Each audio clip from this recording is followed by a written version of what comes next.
देश भर में दिवाली का जश्न है। भारत समेत पूरी दुनिया में रोशनी का त्योहार मनाया जा रहा है। अयोध्या नगरी में सरयू घाट पर दीपोत्सव कार्यक्रम का आयोजन किया गया।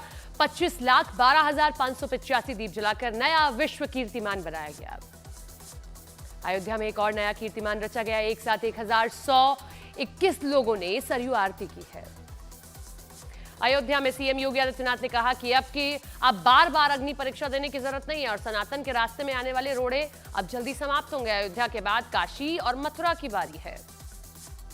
पहली बार अयोध्या में राम मंदिर परिसर में भी 1 लाख दिए जलाए गए। रामलीला का आयोजन किया गया, जिसमें कई देशों के कलाकारों के साथ भारत के 16 राज्यों के कलाकारों ने हिस्सा लिया है।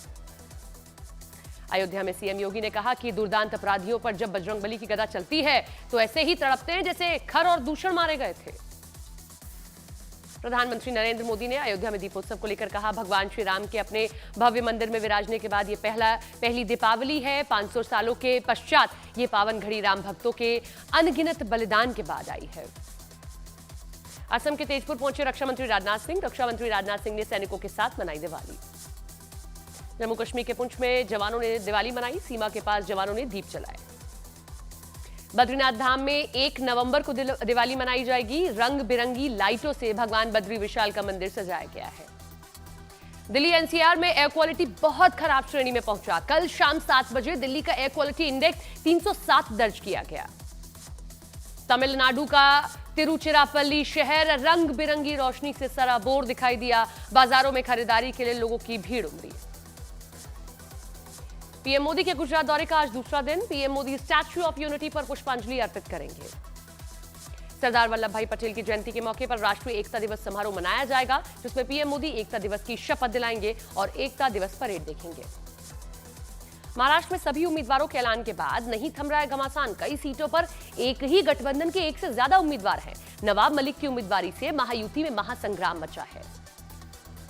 अणुशक्ति नगर से अजीत गुट की उम्मीदवार सना मलिक ने चुनाव आयोग से सपा प्रत्याशी की शिकायत की। फहाद अहमद के खिलाफ आयकर रिटर्न दाखिल नहीं करने का आरोप है। सना मलिक के आरोप को फहाद अहमद ने अफवाह बताया। बोले, मामले में चुनाव जीतने जा रहा हूं। देवेंद्र फडणवीस के पोस्टर पर उद्धव गुट का तंज। आनंद दुबे ने कहा कि वापस वो आते हैं तो सत्ता में नहीं होते हैं। कांग्रेस नेता सचिन पायलट ने कहा कि महाराष्ट्र में महाविकास आघाड़ी की सरकार बन रही है। सत्ताधारी दल समझ चुका है कि उनका जाना तय है। महाराष्ट्र के उप मुख्यमंत्री फडणवीस ने कहा कि कुछ परिस्थिति की वजह से मनास से शिंदे गुट ने उम्मीदवार उतारा है। हालांकि हमारा रुख साफ है कि हमें राज ठाकरे के बेटे का समर्थन करना चाहिए। आरजेडी ने एक पोस्टर लगाकर केंद्र सरकार से पूछे सवाल। लालू यादव, नीतीश कुमार, रामविलास पासवान, सुशील मोदी को भारत रत्न नहीं देने की वजह पूछी। आयुष्मान योजना पर दिल्ली के एलजी की राज्य सरकार को खरी खरी।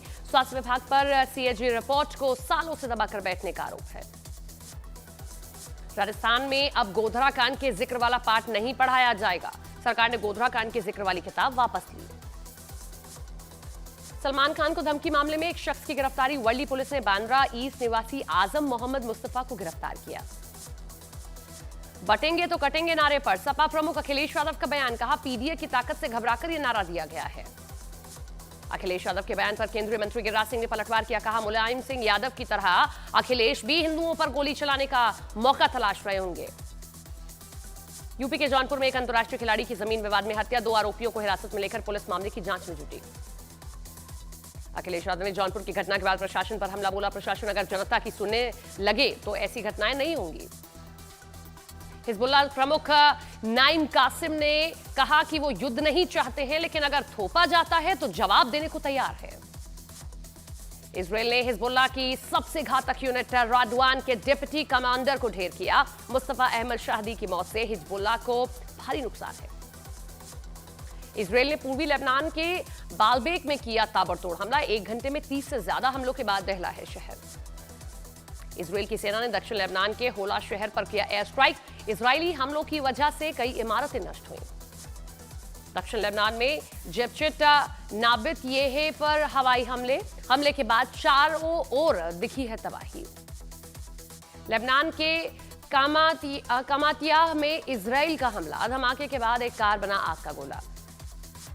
गाजा और लेबनान के हालात पर सऊदी अरब के विदेश मंत्री का बड़ा ऐलान। लेबनान और गाजा की स्थिति पर चर्चा के लिए अरब इस्लामिक शिखर सम्मेलन की घोषणा की। स्पेन में भारी बारिश का बाढ़ का कहर है, अब तक 70 से अधिक लोगों की जान गई।